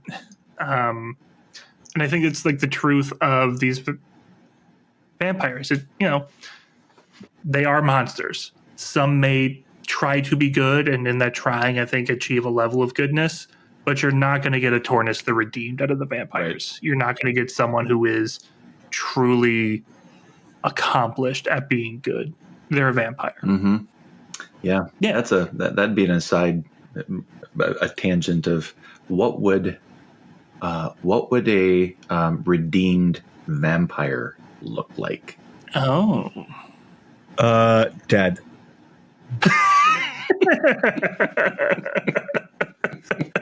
I mean, legitimately, if the vampire were redeemed, they would die for not eating blood, right? Yeah. They need blood to survive. That's what a redeemed vampire would look like. Mm-hmm. Well, and I like to think of it like the Soulblight curse is a curse. Say you have been cured of the need for blood, the curse will take you. Like, I think, like, somehow, even if you found a way, like if bonk, you get hit in the head by Gal Maraz and go to be reforged. My personal theory is that the Soulblight curse would tear your soul apart before it reached the anvil of apotheosis. You would be dead. You would be redeemed. You would be dead. Well, there you go. That was pretty dark. Yeah. Yeah. Well, welcome to vampires. If you wanted to be a good guy, you wouldn't be a vampire. I don't know. It's like, and that's not to shame that. And there's a lot of like good vampire stories, but each one is talking about how, you get Alucard from the Castlevania series. He's still haunted. He knows he's not that good. That's what the appeal is. So if they were just a good guy, you wouldn't be looking at vampire stories, is my POV. For me, the model I want to talk about in the unit is White Kings again, specifically White Kings on Steed. I planted a little seed earlier in the show when I said, show me what someone from the Age of Myth looks like. That is what the White King are. specifically talking about King Cranach and the White Lord Khalain, they're specifically mentioned being from the Age of Myth. They are wearing the same attire. If you want to see what an Age of Myth culture looks like, look to the Barrow Kingdoms. That's what they are. And even though they've got some Batwing designs, they're not specifically Shaishian, because this kingdom is specifically in Gairan. So this is a peek into a history that was formerly lost to us. And I think that's cool. As far as the lore and narrative, I think we've talked about them enough, but I love them, and they look really nice. Agreed. I want them to have live counterparts. Right? Yes. Remember how I said the Mortarch that had live and dead? I want somebody to convert live Barrow Kingdoms models to go with the dead Barrow Kingdoms models. That would be so nice. Yeah. Yeah, moving on to other notable special characters. We've talked about the cool ones that have gotten big updates in this book, but there are a few listener questions from the others, specifically in terms of Nagash. We've got Darth Alec, which is, does Nagash himself get much lore here? He seems to get the short hat in every death book. It's because he's dead. Yeah. He's not dead. He's reforging. I mean, reconstituting.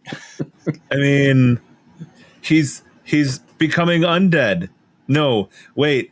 He's living. Re-undeadening. No, wait. He's regenerating. No. Yeah. There's not a whole lot of new lore. He's not an active character. I will say that it is saying he is nearing. He's almost there. Yeah. He's right at the cusp of coming back, but in that heightened sense of power, the reason you can see Nagash on the battlefield is he is summoning avatars of himself. Because, one of my favorite bits of Nagash lore is that there's not just the one Nagash. There's probably a dozen of them out there running around, playing with the other dogs, just having fun. And so, yeah, main Nagash, not doing much, but there are Nagashes out there doing their thing. Right.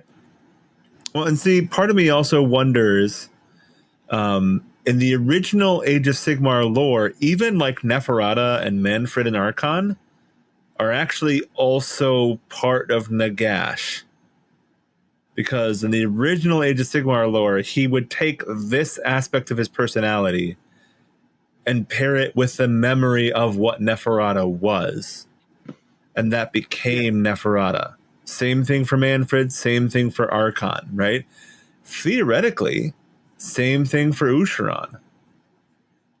And so part of me wonders if the reason why he's taking so long to regenerate is because he spun off so much of who he was into other people that like he can't contain himself anymore, right? Horcruxes. I could see that. So I don't know if that's still technically official lore for how the way it works, but I definitely remember that. So they don't talk about it anymore, but they've never refuted it. So who knows? But I do like that idea of like, if all is Nagash and Nagash is all, that's a lot of Nagash out there. Well, it's also a lot of Nagash working against Nagash. Yeah. Right? Yeah. So the last character I wanted to mention with the question comes from A.D. McCritchie, which I remember the note on how to pronounce it, and I think this was the correct way from last time. And they ask, does Radikar get a mention, or has he gone back to his home planet? He actually kind of gets a mention. It's not a lot. He's still around. Literally today, as we're recording this, now you know when we recorded it, they released a Battletome supplement with all the lore for Ulfenkarn and how the city fell into the Nadir. But Radikar is in the Battletome proper. He is out there, and there's a cool little story of these soldiers who are out there doing a battle, and they're like, you gotta believe me, man. I think it's Radikar. It's like, nah, dude, Radikar's died. there's no way Radikar is the one beating us all up. Oh, God, he's right behind me, isn't he? And Radikar just grabs the guy and goes, yeah, go on. Tell me how I died. And eats him. So he's out there. It talks about how he's a lot more cognizant than we were led to believe when he was first turned into the beast. So I do, he hasn't done much yet, but I do believe we're going to see more of Radikar and see him doing things in the future, which I'm glad. I don't want them to write that character off. What does a redeemed vampire look like? The opposite of Radikar. Yeah.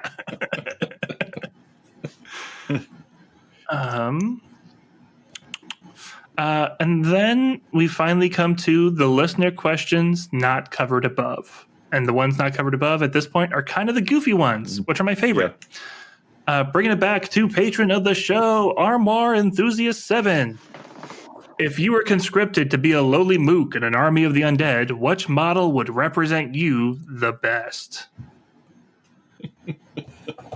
I saw this question in there and thought about it, and I went, I don't know that the one that sticks, the one that probably most describes me is the bloated one from Nurgle. So, oh no, come on. So I don't know that. I don't know that I could really pick one out of the Soulblight line. I've got one for me. Right. So in the Cursed City box, it was not a unit. It was just a token of a little gargoyle, not to be confused with a gargoylean, but a little gargoyle dude who is trying to, it's like a stone statue that had a soul put in it, but he's like tiny. And he is trying to carry away a little bit of treasure and it's too heavy for him. I feel like that's going to be me. Just stuck to be a little guy who can't do much and just running errands. That is my fate. I'm going to go with the Cursed Sepulcher. Right? Oh.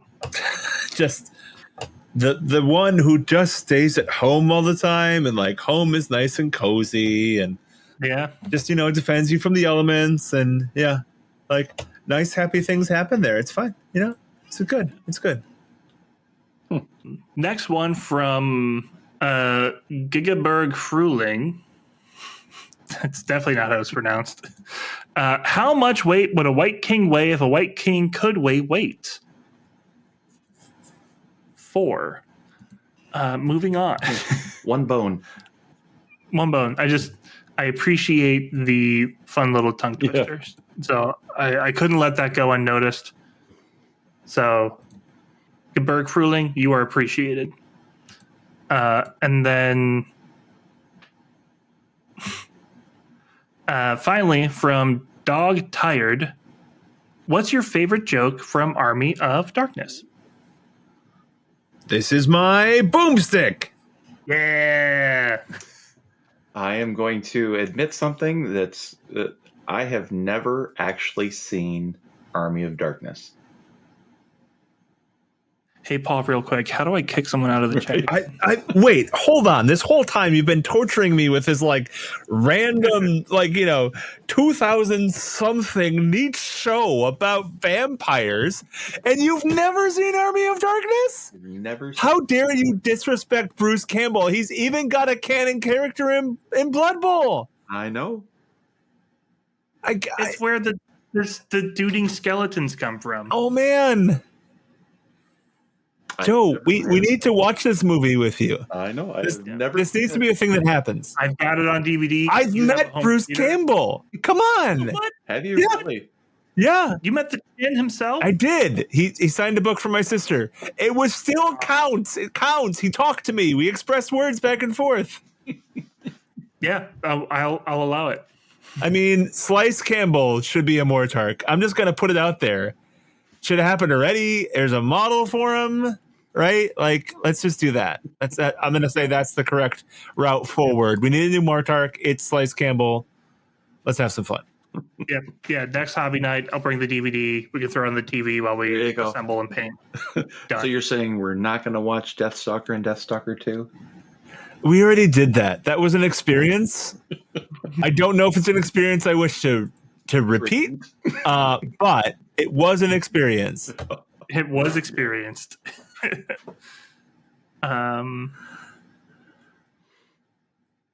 Yeah, so all that is left are to kind of run. Well, I guess before we go through the Black Library examples, is there anything else you guys want to talk about in regards to this battle tome?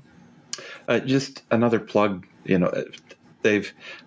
I really like where they're going with battle tomes. Yes, I think that and I don't have the storied past that either of you two do, so I don't. The comparison wise, the ones that I know about half the ones from third, but the difference is just so pronounced between the battle tomes at the end of third and what we've gotten in fourth so far. Please, GW, if you're listening, please continue to stay on this path for the battle tomes because I love what you're doing with them. Mm-hmm. Yeah, they seem to be really focused on the perpetual now. I keep referencing that, but like it actually makes sense when you're talking about these battle tomes because they represent a specific moment in time. Mm-hmm. And that's cool. Yeah. Like it makes it worth reading. Even if you don't like anything else about it, like the lore says, but these are where these characters are at this moment. Yeah. This is what they are doing, and this is how they're interacting with the main storyline. Like, that's fantastic because it allows you to play in the lore. Yeah. And that's what I want. And that's great. Yeah. All right. So yeah, next, someone had mentioned it of the fact that Soulblight has one of the larger Black Library collections compared to the other factions. I mean, nothing compared to Stormcast or Cities, but there's a surprisingly large amount of novels where Soulblight are the main characters. There's even more where they're like the adversaries, but we've got a lot of Soulblight heroes in there. Any novels that you guys would want to recommend for the listeners at home to pick up and read? I mean, Dynasty of Monsters, for lack of eye, is like absolutely fantastic. Number one, it's fun.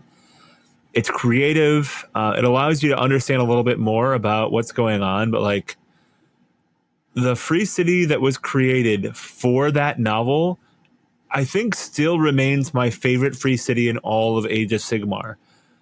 So I know Joe has not read it, so I'll give you a quick little summary. Essentially, there is a central level that is on pillars that the city is based on, and then the rich people live above that central level, and the poor people live on platforms that are chained to the central level, swinging underneath it. Oh my. Okay. And it's just one of the coolest ideas for a city that I've ever heard. So, yeah, it's good. It's good. It also features a bard as I wouldn't say main character, but an important character. And that's not something you see in AOS as much. So correct. I like that. Yeah, it's worth reading. It's a real, like the bard may not be the main character, but he's central to the plot. Yeah. Okay. Yep. I'm going to recommend The Last Valari by Gary Kloster. Mm-hmm.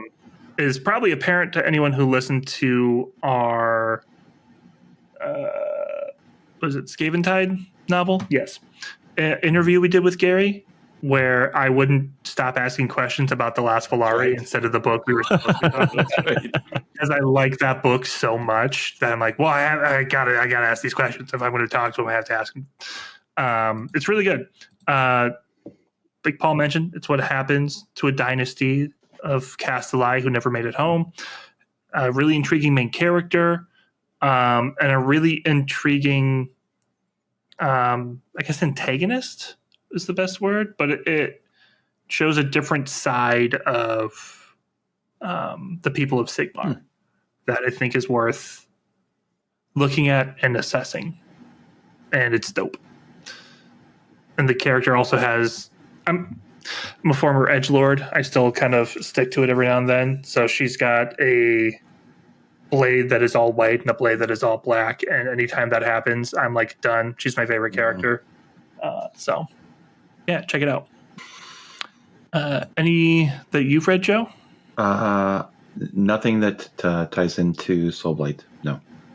Okay, fair enough. I'll just read off a few other examples. We've got a bunch... We got 2 Neferata books, Mortarch of Blood and The Dominion of Bones, both by David Annandale. Mm-hmm. And then we've got the 2 Cato Ezekiel novels by John French that are worth checking out for our guy. And then I threw in Cursed City by C.L. Warner. Even though most of the story focuses on the human characters, some of which are in the board game, it does also have like a half vampire detective solving a serial killer murder, and it's also got Radikar in it. It's a really interesting way to view a vampire, in a sense that this is not a vampire who's leading armies. This is a dude who is subservient to these greater vampires, and he's solving a serial killer. Like, that's... You don't get serial killers in AOS, so anytime that pops up, boom, true crime, read it, check it out. All right, any final highlights? I mean, the Moss Cairn stuff is pretty sweet, right? Yeah, agreed. Yeah. Yeah. They just forgot to put the word Moss Cairn in there. And, I mean, after Will going through, your thoughts and walking through that whole piece, I mean, it's just, connect the dots. Mm-hmm. Yeah. I needed to establish the thing that differentiates my theories from Paul theories, and it is evidence. oh, come on. My hunches are fantastic. Ask Aaron. He'll put it in here, and he will say, and just put in a little video bit that says, yeah, I totally agree with this. No. It's going to be a clip that says, no. No, I'll be the judge of that. Yeah, right. That's what's going to be the clip of. That, right, yeah. I mean, like, every model in this faction now is a banger model. Yes. Except for the Mortarchs. See, I was going to say, except for the Vargheists, because they're... Just take that kid out, let Flesh Eaters have it. Fair. Get rid of the dual kit. I mean, don't get me wrong. Awesome. I love Vargheist as a lore thing. Give them new models. Let Flesh Eaters take that box away. I really like Vargheist, though. I think that was a really cool kit. But yeah, I can see that. No, I like the kit. Don't get me wrong. I love it. I have so many of them. Even built as Vargheist, but in my Flesh Eater army. I just want to see what a new Vargheist, what an AOS Vargheist Agreed. looks like. Yes. I mean, we saw that in Cursed City. It was just called something else. Yeah, the Varg Skier. Yeah. Let's just use Varg Skiers. It's fine. Yeah, I'm good with that. But what DW, you heard it. But what are you going to use as Manfred and Neferata? Yeah. Like, I mean, put Manfred and Neferata on Shortamere. Better. 100% better. And you could totally do it. I imagine. I haven't actually put the kit together, but like I have to imagine. Here's the thing. Now I'm imagining that you're not putting them on individually, but all three of those all together. A triumvirate of death. Fordai, riding Shortamere, taking out Nagash finally, freeing themselves, breaking their chains. Arcane's away, the Vamps will play. I'd be down for that. That'd be fine. Be good. I mean, you also have an Archon you could throw somewhere in there, too. I mean, he might be dead, but you still get a model for him. Yeah. All right, review time. We're going to go in reverse order. So, Joe, we're going to start with you. All right. I actually thought about this 5 minutes ago. I'm going to go with 4 out of 5 dynasties. Oh. Although I guess it should be 5 out of 6 dynasties because I should actually be including the Barrow Kingdom. So, yes, you should. For me, I really, really like the book. Again, I like where they're going with the art. I like what they've done in fleshing out, pun intended, right, Paul? With the different dynasties. I think it, as Will and I kind of talked about before, it's just that little bit that is that middle area, just that little bit more, and this is 6 out of 6 for me. Once we get that, I think that this faction just completely stands alone, and you could point to this one and go, I wish every faction was like that. Paul? So I will say that this is going to be 7 out of 8 spider legs. Like, I thought the narrative was really compelling. I thought there was a lot of really interesting narrative hooks. I thought Kritza was like super appropriate. The only reason why I would say that it's 7 out of 8 is just because the Mortark models, I think, need to be improved. But like, that honestly is a small thing. They're still great models, right? It's not like the Skaven book where they put in the Night Runner models from like 5th edition. It's just, I would love to see them have the character that they want them to have in the narrative, and that would be awesome. So it is a very small thing that makes me go, yeah, it's not 8 out of 8, but it is 7 out of 8. It's a very well-written Battletome. It was really enjoyable to read. It had a lot of like little fun little things in it, so I enjoyed it. All right. I'm going to give it 190 out of 206 bones in a White Lord's body. It's a lot. It's a lot. Are you sure that they? I mean, do humans have the same number of bones in Age of Sigmar as they do here? That's a whole question, right? He's probably missing some anyways. So you're saying all the bones in a White King's body at this point? Yeah. Few thousand years will leave you 17 bones down. He's missing a few knuckles. It's fine. And it's kind of for the reasons you guys said. I really like this book. The only thing that's, for me, not launching it across to a perfect score is, honestly, quite frankly, it's that even though we didn't do episodes on the like Auric book and Slaves of Darkness book, the graphic design in those books, to me, far outclasses what we see here. And what we see here is great. Don't get me wrong. It is phenomenal.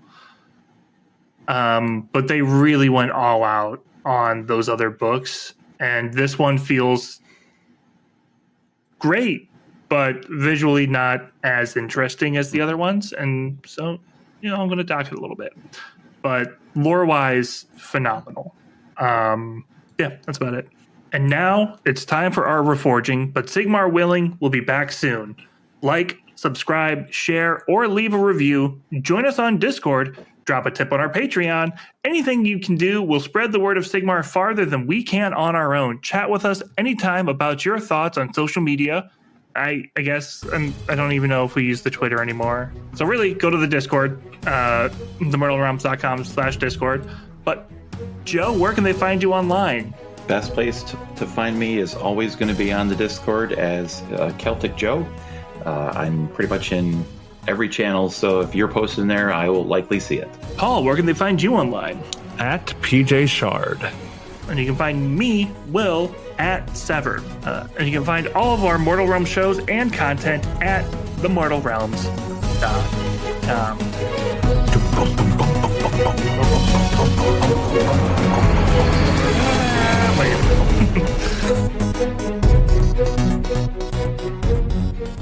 Talking about the dynasties is obviously what we're focused. I'm going to stop so Aaron can cut out the fact that my cats are rummaging through the blinds, or he can leave it in, and so people know that my cats do not respect me. I love Aaron.